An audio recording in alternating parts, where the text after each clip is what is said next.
From Bengaluru. Ahead of New Year's Eve, Bengaluru cops issue guidelines.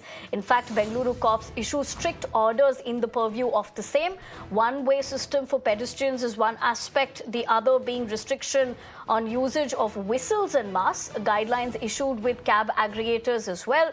Strict measures on drunk driving and crackdown by Bengaluru cops ahead of New Year's Eve. Neha Hebale, my colleague, joins me for more.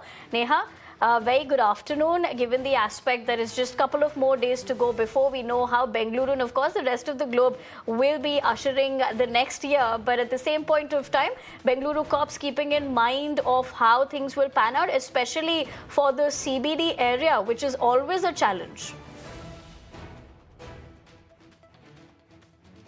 Well, yes, Nivedana, of course, given the fact that in earlier years, we have seen a couple of notorious incidents, especially during the New Year's Eve celebrations. This time around, of course, the Bengaluru police, in fact, not leaving any stone unturned, while also suggesting that, several of the areas in the central business district, like the Brigade Road, parts of MG Road as well, would not have vehicle movement. In fact, also to ensure that there's not a stampede-like situation there, they've made sure that the walkway also is just a single one way.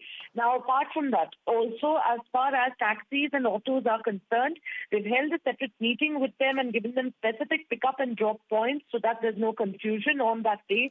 And more importantly, of course, nearly about 1,000 more cameras, CCTV cameras are likely to be installed, is what the Bengaluru Police Commissioner there said, while also making, of course, an appeal to citizens to party responsibly and to behave responsibly. He said that a very close vigil, in fact, would be kept on rave parties as well that likely, often take place on the outskirts of the city, and any illegal activities found, of course, the Bengaluru police would be coming down. But interestingly, this year, it's not just drunken driving that the police is in fact going to be checking, but also whether people are driving under the influence of any narcotic substances or psychotropic drugs. Over here, they've got equipment for that also, and the police making it very clear that any drunken driving case, many cases where people are found driving under the influence of drugs, licenses would be in fact impounded and suspended. In fact, there would be, I think, the transport officials as well there to make sure that, all arrangements are in place.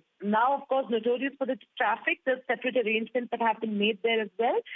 Most importantly, of course, while there wouldn't be parking at all the big malls that see massive footfalls, the traffic movement on all flyovers across the city from 10 p.m. to 6 p.m. also would be restricted, barring the airport flyover, of course. A lot of arrangements in place, but one would hope that, this would, of course, be a year of right, Neha, I'd have to interject you there, but for the moment, thank you very much for getting us all that's been said in terms of the directives. But for now, we're shifting our focus to